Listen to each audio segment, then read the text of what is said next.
В этом небольшом помещении пожилые волонтеры под руководством своего куратора работают как единый механизм. Одни нарезают лапшу, другие кладут ее в пакеты. Нина Алексеевна, взвешиваем 50 грамм. Каждая упаковка супа рассчитана на 2 порции. В нее входит домашняя лапша, сушеная картошка, лук и зелень. Домашнюю лапшу вместе с сушеной картошкой мы вакуумируем также.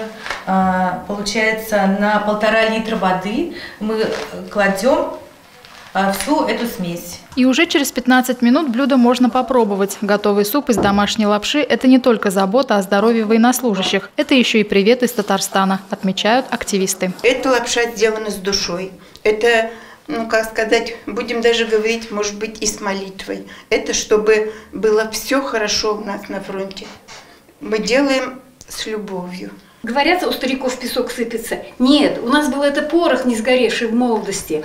А они вот этот порох подожгли, и мы засветились все. Всего инициативная группа планирует изготовить 50 порций. Пока это пробная партия. Она отправится к военнослужащим в ближайшие дни. Лисан Габдрашитова, Артем Колесов. Новости Челны ТВ.